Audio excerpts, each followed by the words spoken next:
So hello everyone, this is lecture number 3 in the series of electronics और आज अपन बात करने वाले हैं एप्लीकेशन पार्ट के ऊपर।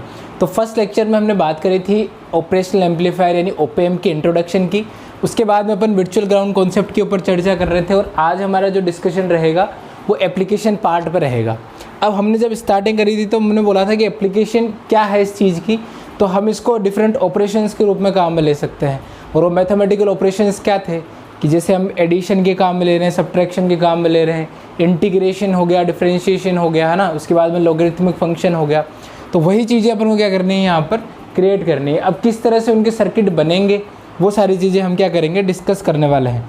तो देखो क्या क्या चीज़ें हैं इसके एप्लीकेशन पार्ट को अगर मैं लिस्ट आउट करूँ तो सिंपली अगर अपन लिख सकते हैं कि फर्स्ट जो आएगा वो हमारे पास में आएगा समिंग एम्पलीफायर। अब समिंग एम्पलीफायर का मतलब क्या हो गया कि जो भी आपके इनपुट होंगे, है ना, जो भी आपके इनपुट वोल्टेज होंगे वो उनका क्या करके देगा, सम करके देगा। ठीक है। उसके बाद में आपके पास में आएगा डिफरेंशियल एम्पलीफायर, डिफरेंशियल एम्पलीफायर। उसके बाद में आपके पास में होगा इंटीग्रेटर,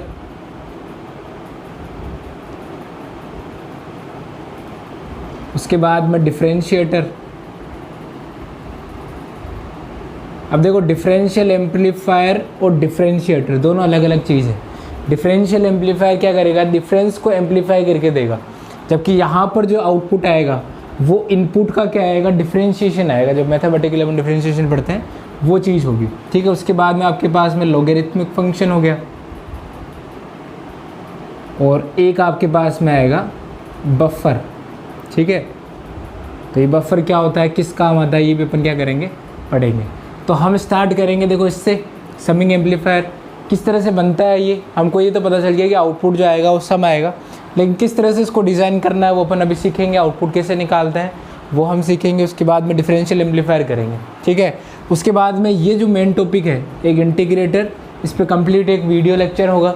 उसके बाद में एक डिफरेंशिएटर के ऊपर होगा, क्योंकि ये बड़े लेंथी टॉपिक है। ठीक है। और इम्पोर्टेंट है तो इसको एक सेपरेट टॉपिक में इन दोनों को अपन एक साथ इस लेक्चर में डिस्कस करेंगे। उसके बाद में ये होगा एक लेक्चर में, उसके बाद ये होगा, उसके बाद में ये एक लेक्चर के अंदर डिस्कस हो जाएंगे। ठीक है। तो सबसे पहले आज अपन को बात करनी है सिंपली समिंग एम्पलीफायर के बारे में। देखो किस तरह से बनता है ये। ठीक है। उसके बाद में जो इसकी कैलकुलेशन होगी वो तो अपन खुद कर सकते हैं पिछले लेक्चर्स को देखते हुए। तो क्या करना है, देखो सबसे पहले समिंग एम्पलीफायर। समिंग एम्पलीफायर कैसा बनता है, देखो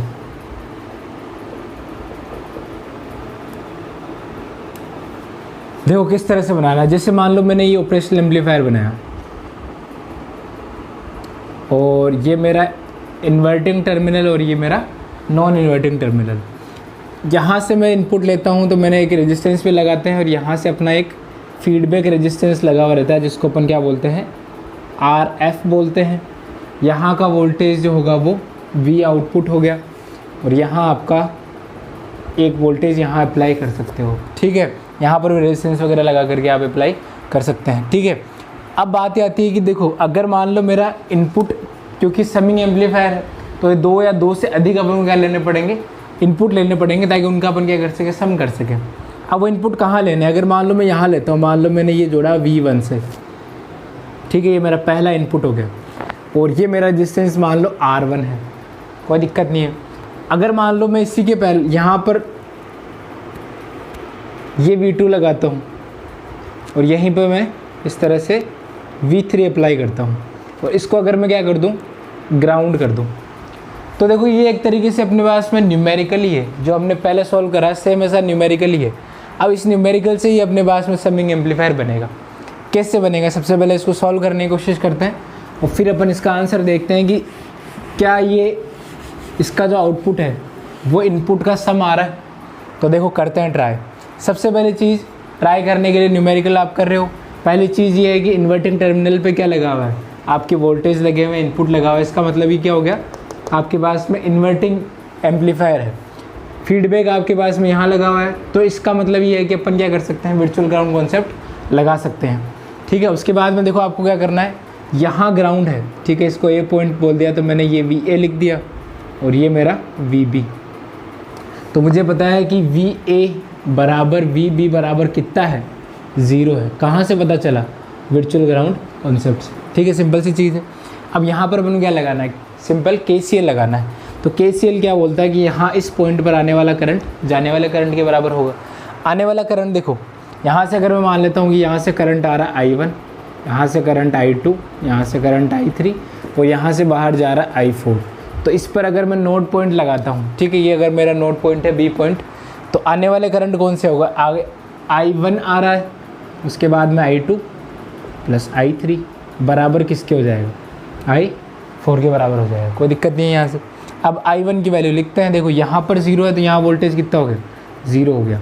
और अब करंट लिखना मेरे लिए बहुत आसान सा काम है। ये रेजिस्टेंस मान लो R2 है, ये रेजिस्टेंस कितना है, R3। तो ये क्या लिखा जाएगा, ये लिखा जाएगा V1 माइनस 0 अपॉन में R1 plus V2 minus 0 upon में R2 plus V3 minus 0 upon में R3 बराबर I4 लिखना है। तो I4 के लिए कहाँ से कहाँ, करंट की डायरेक्शन मैंने ये मानी है, तो ये आएगा 0 माइनस V आउटपुट, तो 0 माइनस V आउटपुट अपॉन में RF। ये RF क्या है, फीडबैक रेजिस्टेंस है, ठीक है। अब इसको सॉल्व किया जाए तो ये आएगा आपके पास में V1 अपॉन में R1 प्लस V2 अपॉन में R2 प्लस V3 अपॉन में R3 बराबर माइनस V आउटपुट अपॉन में RF। अगर मैं सिर्फ V आउटपुट लिखूँ तो V आउटपुट बराबर कितना आएगा, इधर से इधर आएगा तो माइनस RF बाहर आ गया, और यहाँ से ये आएगा V1 अपॉन में R1 प्लस V2 अपॉन में R2 प्लस V3 अपॉन में R3, ठीक है।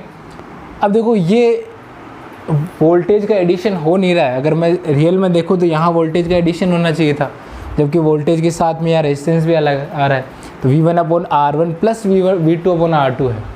तो इस चीज़ को सॉल्व करने के लिए इसको अपन, अगर मैं एडिशन के रूप में लिखना चाहूँ V1, V2 और V3 की फॉर्मेट में, तो मुझे क्या करना चाहिए, मुझे ये करना चाहिए कि R1 बराबर अगर मैं R2 बराबर R3 कर दूँ, यानी ये जो रेजिस्टेंस अगर मैंने ले रखे हैं, ये रेजिस्टेंस में अगर बराबर लेता हूँ तो उस केस में मेरे पास में क्या आएगा, आउटपुट V आउटपुट बराबर माइनस RF, और इस रेजिस्टेंस को मैं क्या मान लेता हूँ, R मान लेता हूँ। तो अपॉन में R1, ये R आ जाएगा, ठीक है। और यहाँ से ये बच जाएंगे V1 plus V2 plus V3। लेकिन अभी भी देखो, अब मेरे को कैसी चीज़ मिल रही है, V आउटपुट बराबर, ये मेरा हो गया A और ये मेरा V इनपुट इस फॉर्मेट में लिखते थे, है ना। तो ये मेरा देखो यहाँ पर जो मिल रहा है, ये मिल रहा है सम के रूप में, ठीक है। अब देखो अगर मेरे पास में ये जो चीज़ है, क्योंकि सिर्फ मेरे को सम चाहिए, V बराबर V1 plus V2 plus V3 होना चाहिए, तो मुझे क्या करना पड़ेगा, RF और R को बराबर कर दो। इसका मतलब ये रेजिस्टेंस ये रेजिस्टेंस किसके बराबर कर दो, इसके बराबर कर दो। तो मैं क्या कर सकता हूँ, RF बराबर R कर दिया, तो उस केस में V आउटपुट क्या आएगा, माइनस, और ये V1 plus V2 plus V3। अब माइनस का साइन, आप भी बोलोगे माइनस का साइन आ रहा है, तो देखो माइनस का साइन आना इसलिए है क्योंकि ये नॉन इन्वर्टिंग, ये इन्वर्टिंग टर्मिनल पर है ना। तो इस माइनस का मतलब ये है कि आपका जो सिग्नल है वो तीनों सम जो हो जाएंगे, लेकिन वो क्या होगा, इन्वर्टेड रिजल्ट आएगा। तो यहाँ पर फेज शिफ्ट आपको कितना मिलेगा, 180 का मिलेगा। वो किसके कारण है, इसके कारण है, क्योंकि ये इन्वर्टिंग टर्मिनल पर क्या करें, अप्लाई करें हैं। तो ये सिंपल सी प्रोसेस थी, मैंने इस तरीके से जोड़ा, और इस तरह से ये कैलकुलेशन आप खुद भी कर सकते थे अगर आपको ये पता हो कि ये रेजिस्टेंस क्या होंगे, बराबर होंगे। तो इसलिए मैंने सबसे स्टार्टिंग में क्या करा, R1, R2, R3 लिए हैं। इनको बराबर क्यों लेते हैं, इसीलिए क्योंकि देखो यहाँ पर हमारे पास में इस फॉर्मेट में आएगा, है ना, V1 upon R1 plus V2 upon R2 plus V3 upon R3 के फॉर्मेट में आ रहा है। और इस फॉर्मेट में नहीं चेक कर, हमको किस फॉर्मेट में चाहिए, इसलिए तो मैंने इसीलिए सारे जो रेजिस्टेंस है इनको क्या करा है, इक्वल किया है, ठीक है। तो ये अपने पास में एक सिंपल क्या हो गया, समिंग एम्पलीफायर बन गया।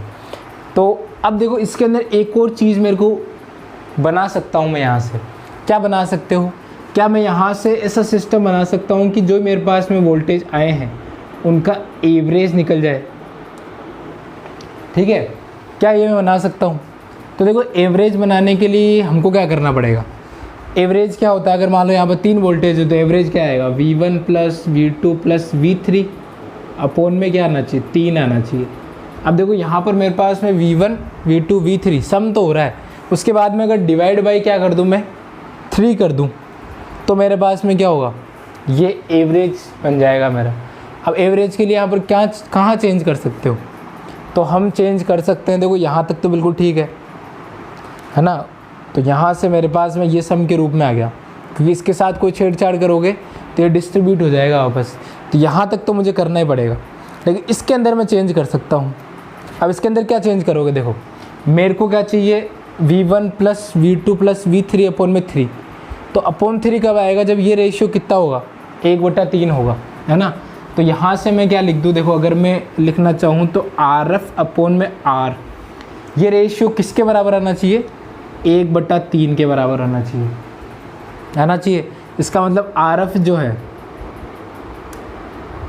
वो कितना आएगा, देखो R रेजिस्टेंस जो है अपन ने ले रखे हैं R1 प्लस ये तीनों, ये किसके बराबर होने चाहिए, 3RF के बराबर होने चाहिए, ठीक है। इसका मतलब अगर मैंने ये 1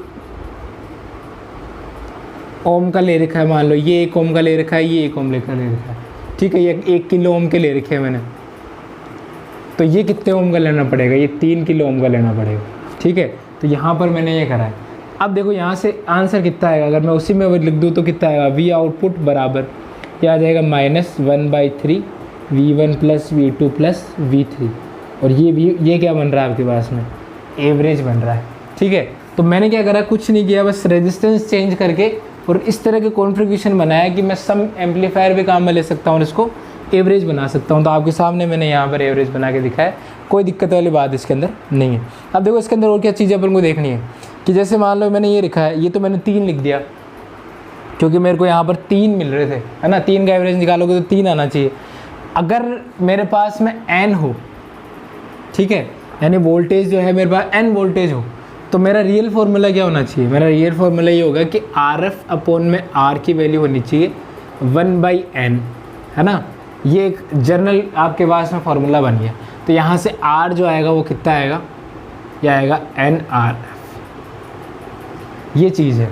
इसका मतलब ये हो गया कि सिंपली अगर मैं बात करूँ तो इस तरह की कॉन्फ़िगरेशन में आपको R1, R2, R3 और RF अगर चारों बराबर लेते हो, है ना, ये चारों बराबर होंगे, उस केस में आपका जो ये बन रहा है सिस्टम, है ना, ये जो एम्पलीफायर बन रहा है वो किसकी तरह वर्क करेगा, ये करेगा समिंग एम्पलीफायर की तरह वर्क, ठीक है। लेकिन अपन क्या करते हैं, अगर मान लो ये 3 कॉन्फ़िगरेशन, ये तीनों रेजिस्टेंस बराबर लेते हैं और जो 4th रेजिस्टेंस है वो इस तरह को फॉलो करता हो, ठीक है, इस फॉर्मूले को फॉलो कर रहा हो, तो आपका जो आंसर आएगा वो क्या आएगा, एवरेज आएगा, ठीक है। तो हम क्या कर सकते हैं, एज एन एवरेज भी इसको काम में ले सकते हैं। तो सिंपल सा कॉन्फ़िगरेशन है, इसकी मान लो न्यूमेरिकल इससे रिलेटेड आते हैं तो आप आसानी से क्या कर सकते हो, ठीक है। ये आपके पास में क्या हो गया, समिंग एम्पलीफायर हो गया। अब इसके बाद में अपन सेकंड देखते हैं, वो क्या है आपका डिफरेंशियल एम्पलीफायर। डिफरेंशियल एम्पलीफायर में क्या होगा, डिफरेंस करके देगा, लेकिन इसके अंदर अपन थोड़ा सा एक चेंजेस और करके देखते हैं कि ये मैंने इनपुट जो लगाए हैं तीनों, ये मैंने यहाँ लगाए हैं, लेकिन अगर मैं इनको यहाँ अप्लाई करूँ, है ना, इस वाले टर्मिनल पर अगर मान लो मैं लगाता हूँ, तो क्या इसी तरह की कैलकुलेशन होगी या कुछ चेंज आएगा, ठीक है, वो अपन देखते हैं। क्या कैलकुलेशन मुश्किल होगी या हार्ड होगी वो भी देख लेते हैं अपन। तो मैं क्या करता हूँ, इस सिस्टम को थोड़ा चेंज करते हैं, इसी एम्पलीफायर में थोड़ा आगे बढ़ते हैं, देखो क्या बनेगा।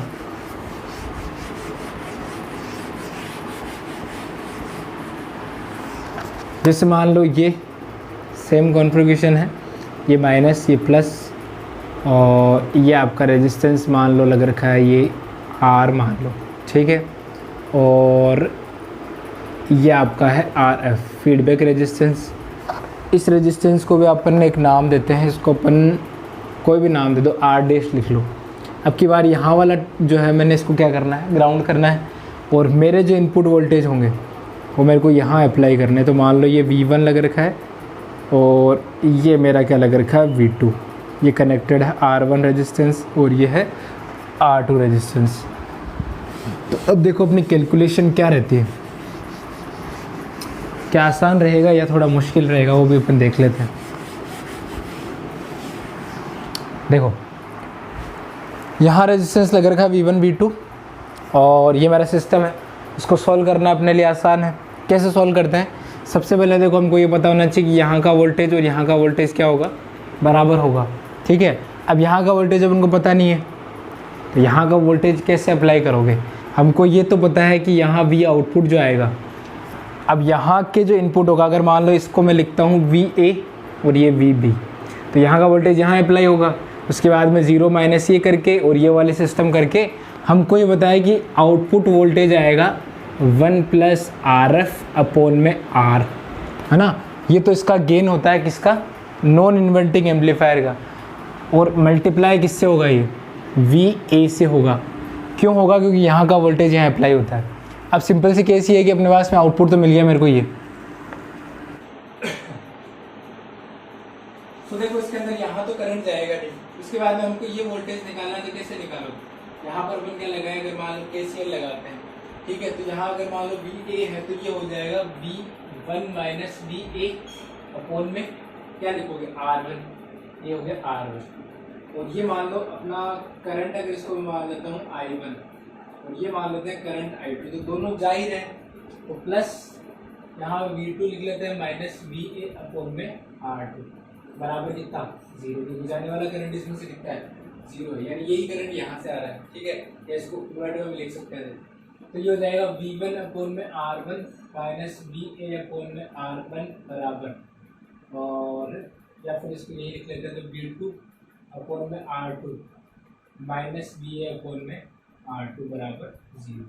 ये दोनों जुड़ जाएंगे तो माइनस VA, और यहाँ हो जाएगा 1 upon R1 plus 1 upon R2, और इन दोनों को उधर लेके जाएं तो ये माइनस में आएगा और दोनों माइनस में रहेंगे। माइनस वाले को अपन ऐसे ले लेते हैं, तो ये हो जाएगा V1 अपॉन में R1 प्लस V2 अपॉन में R2, ठीक है। तो यहाँ से मुझे VA तो फाइंड आउट करना है, तो VA देखो क्या आएगा, माइनस से माइनस काट लिया जाए, यहाँ से आएगा VA और ये हो जाएगा R1 प्लस R2 अपॉन में R1 R2, ये आया। और अगर मैं वहाँ से निकालूँ, यहाँ से निकालोगे तो दिखता है, यहाँ से इसको सॉल्व करोगे तो ये आएगा V1 अपॉन में R1 प्लस V2 अपॉन में R2। इसको वहाँ मल्टीप्लाई करते हैं तो कितना हो जाएगा? VA, और ये बचेगा R1 प्लस R2 बराबर, तो ये आएगा यहाँ से R1 R2 से R1 से R1 कट जाएगा, तो ये आ जाएगा R2 V1 plus R1 V2, और VA जो आएगा वो कितना आएगा? R2 अपॉन में R1 plus R2 V1 plus R1 upon में R1 प्लस R2 V2। अब देखो ये जो कैलकुलेशन मैंने करी है VA की, यहाँ पर क्या लिखा मैंने? R2 अपॉन में R1 प्लस R2 V1, और ये वाली चीज़। अब देखो इसको मैं दूसरे तरीके से निकाल सकता हूँ, वो क्या है? अपना सुपरपोजिशन थ्योरम ही है, क्योंकि यहाँ पर दो इनपुट अप्लाई हो रहे हैं, तो मैं क्या कर सकता हूँ, पहले वो ग्राउंड करके दूसरे के लिए निकाल लूँ। तो अगर मान लो इसको V1 को ग्राउंड कर दूँ मैं, या V2 ग्राउंड कर दूँ, तो मेरा आउटपुट कितना आएगा? यहाँ क्या आएगा अपने पास में, इसको ग्राउंड कर दोगे, है ना, तो ये कुछ ऐसा बनेगा। अगर मान लो ये R2 हो जाएगा मेरा, ये मेरा ग्राउंड हो जाएगा, तो यहाँ पर वोल्टेज VA कितना आएगा? यहाँ वोल्टेज आएगा R2 अपॉन में ये रेजिस्टेंस अपॉन में R1 प्लस R2, ये हो जाएगा R1 प्लस R2 इंटू किसका? V1, ठीक है। प्लस सेकेंडली आपको क्या करना है? यहाँ पर R2 और यहाँ R1 और ये V2, फर्स्ट को ग्राउंड कर देना, तो यहाँ से कितना आएगा? R1 और ये आ जाएगा R1 प्लस R2 और ये हो जाएगा V2, और यही अब हमको क्या मिल रहा है? वहाँ पर मिल रहा है, ठीक है। तो V1 R2 R1 plus R2 ये सेम चीज़ वहाँ मिल रही है, चाहे ऐसे कर लो चाहे वैसे कर लो, कोई दिक्कत वाली बात नहीं है। तो मैंने क्या करा है, यहाँ पर ये मैंने ले लिया R2 और ये मेरा क्या है? V2, और ये मेरा V1। तो मैंने ये निकाला कि V1 बराबर ये आ रहा है, और VA की वैल्यू मेरे को क्या रखनी है? यहाँ रखनी है आउटपुट पाने के लिए। तो मेरा आउटपुट क्या आएगा? देखो V आउटपुट बराबर 1 प्लस RF अपॉन में R, और ये आएगा मेरे पास में VA की वैल्यू। VA की वैल्यू यहाँ से रखते हैं, तो ये हो जाएगा R2 अपॉन में R1 प्लस R2, और V1 प्लस R2 अपॉन में R1 प्लस R2 और मल्टीप्लाई बाय V2। अब देखो सिमिलरली अगर मैं सेम चीज करूँ कि R1 और R2 को बराबर ले, है ना, तो अगर मैं R1 और R2 बराबर लेके चलता हूँ तो मेरा V आउटपुट कितना आता है? मेरा V आउटपुट आएगा 1 प्लस RF अपॉन में R, उसके बाद में R2 और ये बराबर लेके चलोगे तो ये 1/2 हो जाएगा, तो V1/2 प्लस V2/2। इसका मतलब V1 प्लस V2/2 हो गया, कोई दिक्कत नहीं है। तो यहाँ से मेरा काम क्या हो गया, V1 प्लस V2/2 आ गया। अब मेरे को यहाँ पर देखो, अगर मैं इसको 2 से मल्टीप्लाई कर दूँ तो V1 प्लस V2 बच जाएगा। 2 से मल्टीप्लाई कब होगा, जब एक और एक जुड़ेगा। तो अगर मैं फिर से क्या कर दूँ, ये सारे रेजिस्टेंस R1 प्लस R2 तो RF को भी इसके बराबर कर दूँ, है ना। अपन ने गलती करी है, मैंने गलती ये करी है कि यहाँ पर R डैश आएगा पहली बार तो, है ना। ये सब आ रहा है R2 R1 चलेंगे और इसको R डैश को भी बराबर लेंगे, ठीक है। इसका मतलब सारे रेजिस्टेंस क्या करना है, बराबर लेना। तो यहाँ R डैश है, R डैश और RF बराबर होंगे तो क्या हो जाएगा, ये हो जाएगा 1 + 1 2। तो V आउटपुट आएगा अपना V1 प्लस, ये भी क्या हो गया, समिंग एम्पलीफायर हो गया। तो ये सिंपल केस है। ये मैंने जो कैलकुलेशन करी है ये थोड़ी सी लेंथी लग रही है क्योंकि इस टर्मिनल में मैंने लगाया है। यहाँ वोल्टेज निकालना पड़ा, इस वोल्टेज के लिए इतनी कैलकुलेशन करनी पड़ेगी। अब इसमें दिक्कत ये आएगी कि हमको ये कैलकुलेशन तो चलो ठीक ठाक लग रही है, लेकिन अगर मान लो मैं 3 ले रहा हूँ तो अगर मेरे पास यहाँ पर वोल्टेज 3 आ जाएंगे तो उस केस में कैलकुलेशन बहुत ज़्यादा लेंथी होगी, ठीक है।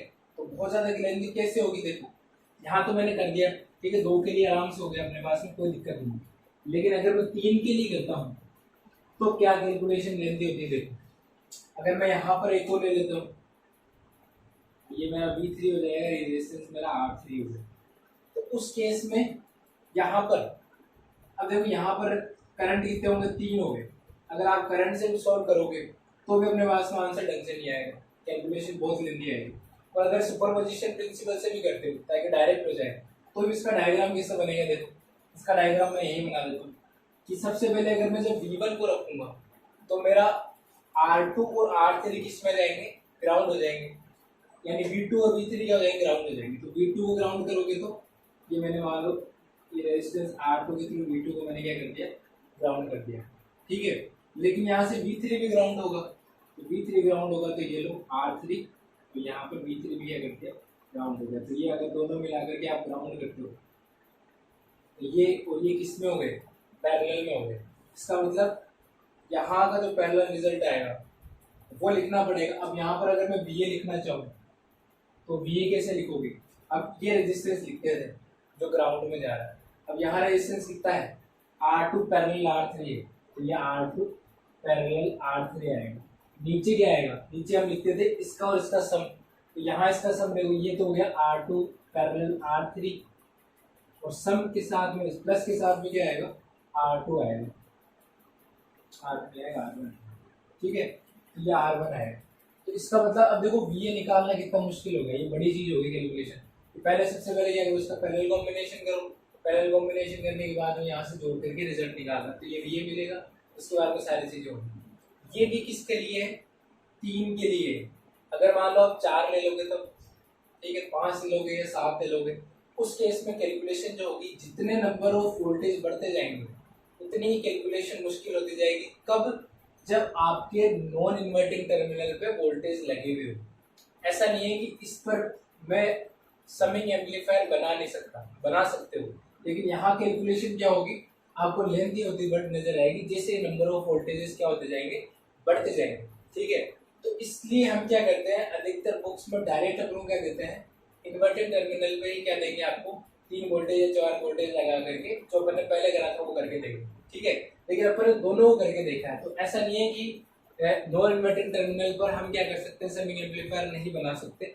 तो वो बना सकते हैं, बनाने में क्या परेशानी आएगी, वो ये परेशानी आएगी। इसीलिए जनरली बुक्स के अंदर क्या दिया जाता है, इन्वर्टेड टर्मिनल पे ही अपन क्या देते हैं, 3 वोल्टेज लगा करके उसका समिंग एम्पलीफायर जो बनाते हैं वो इस तरह से बनाते हैं, ठीक है। तो ये अपने पास सिंपल कैलकुलेशन थी इसकी। अब अपन क्या करेंगे, डिफरेंशियल एम्पलीफायर जो होगा वो बनाएंगे। कैसे बनता है, सेम सिमिलर सी चीज होगी। यहाँ पर क्या लेना था, प्लस के लिए लेना था। अब हम क्या करेंगे, डिफरेंस के लिए काम करेंगे। तो डिफरेंस के लिए काम अगर मुझे करना है तो डिफरेंशियल एम्पलीफायर कैसे बन सकता है वो देखते हैं। तो जब आप ये सीख जाओगे कि बन कैसे रहा है तो उस चीज को याद करने की कभी भी आपको जरूरत नहीं पड़ेगी। तो सेकंड अपना क्या है, डिफरेंशियल एम्पलीफायर।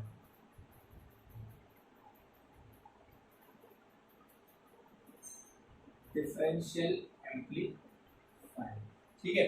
तो कैसे बनेगा देखो, जैसे मान लो आपका ये ओपेम है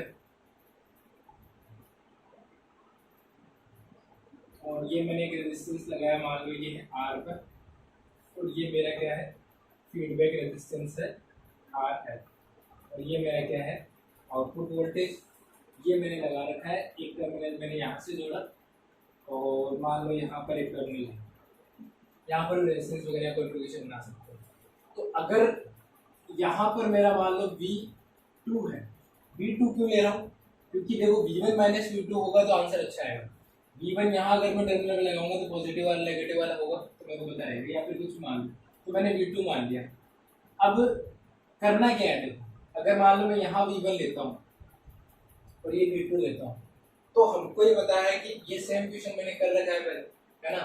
तो इसका आंसर अपने पास में क्या आया था, आप क्या कर सकते हो, दो तरीके से कर सकते हो, या तो इस V1 को यहाँ अप्लाई करो तो V2 minus V1 upon R1, और यहाँ से V1 माइनस आउटपुट अपॉन में RF, वहाँ से कैलकुलेशन कर लो।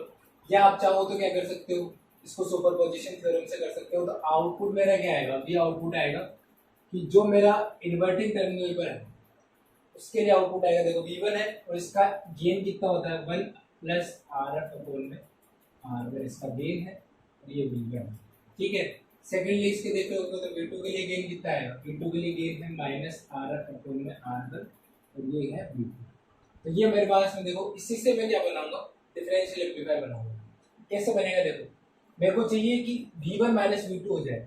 अब V1 माइनस V2 कब हो सकता है, जब ये वाली वैल्यू और ये वाली वैल्यू सेम आए, तभी तो क्या हो जाएगा V1 माइनस V2 लिख सकता हूँ उसको कॉमन लेकर के। लेकिन ये वैल्यू और ये वैल्यू सेम कब होगी, हो सकती है क्या, नहीं हो सकती। ये वैल्यू और ये वैल्यू सेम करनी है, तो कैसे की जाए देखो, हमको क्या करना है 1 प्लस RF अपॉन में R1 को बनाना है RF अपॉन में R1, ठीक है। कैसे बनाऊंगा, क्या मैं यहाँ पर कुछ चेंज करूँ तो बन सकता है ना। तो करके देखते हैं कि अगर मैं ये वाली चीज़ डायरेक्ट देखो, अगर मैं रेजिस्टेंस की फॉर्मेट में देखूंगा तो रेजिस्टेंस की फॉर्मेट में ये कभी बराबर नहीं हो सकते। V1 plus RF upon R1 ले रखे हैं, अब RF अपॉन R1 के बराबर कैसे आएगा, नहीं हो सकता। तो इसका मतलब ये है कि ये जो चीज़ है ये V1 क्या है, इस पॉइंट पर लगने वाला वोल्टेज है ना। अगर इसको मैं चेंज कर दूं तो मेरा काम हो सकता है। अब इसको चेंज कैसे किया जाए, हमको इसको इस फॉर्मेट में बनाना है, तो मैं क्या करूँ देखो, इसमें चेंज करूँ कि इसको अपन लिख सकते हैं, सोल्व करोगे ये आएगा R1 प्लस RF अपॉन में R1, ठीक है, कोई दिक्कत नहीं। बनाना मुझे क्या है RF अपॉन में R1। अगर मुझे ये बनाना है तो देखो नीचे R1 तो दिखाई दे रहा है मेरे को, ऊपर क्या है RF है, तो ऊपर मेरे को RF लाना है। तो अगर मैं इसको मल्टीप्लाई करूँ RF से और नीचे मल्टीप्लाई करूँ R1 प्लस RF से, यानी ऐसा कोई सिस्टम बनाऊँ कि ये मेरे को चीज़ मिल जाए। तो देखो इससे तो ये कट जाएगा, बचेगा RF अपॉन में R1। ये कैसे बनाया जाए, तो ये चीज़ हमको दिखाई देती है इस तरह से कि अगर मैं इसको ऐसे जोड़ता हूँ, मान लो ये मेरा V1 है, इसको मैं ऐसे जोड़ता हूँ कि मान लो ये मेरा रेजिस्टेंस मैंने लगा दिया R1 और ये मैंने रेजिस्टेंस लगा दिया RF। इसको मैं क्या कर दूँ, अगर ग्राउंड कर दूँ, तो इसको ग्राउंड करोगे तो यहाँ पर जो वोल्टेज मुझे दिखाई देगा ये VA है। ये जो वोल्टेज होगा ये कैसे लिखा जाएगा देखो, इसको मैं लिखूंगा V1 माइनस VA अपॉन में R1 बराबर, यहाँ से जाने वाला करंट अगर मैं लिखता हूँ तो VA माइनस इधर 0 है, ग्राउंड में अपॉन में कितना हो जाएगा R, तो ये तो 0 वाला तो हो गया। यहाँ से VA वाले को एक्साइड ले लो तो V1 अपॉन R1 बराबर VA, और ये हो जाएगा 1 अपॉन में RF प्लस 1 अपॉन में R, ठीक है। V1 अपॉन में R1 बराबर क्या लिख सकते हो VA, इसको मैं लिख सकता हूँ R1 प्लस RF अपॉन में R1 RF, ठीक है। R1 से R1 कट गया तो V1 बराबर कितना बच गया VA। मेरे को क्या निकालना है, VA तो निकालना है, तो VA बराबर कितना है, ये ऊपर आ जाएगा तो बचेगा RF अपॉन में R1 plus RF multiply by किसके V1 के। अब देखो ये जो वोल्टेज है V1 ये तब है जब यहाँ पर ले रखा था मैंने, इसकी जगह मेरे को क्या लिखना पड़ेगा VA लिखना पड़ेगा, है ना। अब जो मैंने VA लिखा है अगर मैं उसको इस फॉर्मेट में लिख दूँ तो देखो मेरा आंसर बन सकता है। कैसे बनेगा देखो, वी आउटपुट बराबर, ये तो मेरा सेम चीज है, तो ये तो हो गया 1 प्लस आर एफ अपॉन में आर वन, कोई दिक्कत नहीं है यहाँ पे। वी ए की वैल्यू, वी ए क्या आएगी यहाँ से, और वी ए को मैंने लिखा आर एफ अपॉन में R one plus R F into V one, और ये तो सेम है, ये तो माइनस आर एफ अपॉन में आर वन, और ये हो जाएगा ठीक है, कोई दिक्कत नहीं है। अब यहाँ से देखो क्या कैलकुलेशन मिलेगी, तो वी जीरो बराबर क्या आएगा, इसको सॉल्व करोगे तो आएगा आर एफ अपॉन में आर वन, और ये बचेगा आर एफ अपॉन में आर वन प्लस आर। ठीक है, तो ये कैलकुलेशन देखो ये है ना। तो हम क्या गए पीछे जाकर के वापस आ गए हैं, और ये मेरा हो जाएगा आर एफ अपॉन में आर वन, तो ये हो जाएगा देखो इससे कट ही गया। वी आउटपुट बराबर क्या बचेगा, अगर मैं आर एफ अपॉन में आर वन कॉमन ले लूँ तो यहाँ से आएगा वी वन, और यहाँ से आएगा माइनस, मेरे को ये तो चाहिए था है ना, V one minus V two तो करना था। तो यहाँ पर वी वन मैंने इसलिए जाएगा कि ये किस टर्मिनल पर है, नॉन इन्वर्टिंग टर्मिनल पर है, और ये इन्वर्टिंग पर है, तो मेरे को ये मिल गया। अब मान लो अगर मैं आर एफ बराबर आर वन कर दूँ, ठीक है, इसको बराबर आर के ले लेता हूँ, तो इनकी रेजिस्टेंस, तो मेरा आउटपुट वोल्टेज कितना आएगा, V one minus V two आ जाएगा।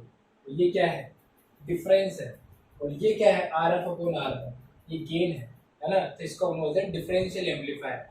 और मैंने स्टार्टिंग में ये चीज़ लिखी थी कि वी आउटपुट जो आएगा अपना वो A into V one minus V two, ये फॉर्मूला लिखा था। तो ये देखो सिमिलर ही आ रहा है, यहाँ पर गेन जो लिखा है मैंने वो कितना आएगा, R F upon R one आएगा डिफरेंशियल एम्पलीफायर के लिए।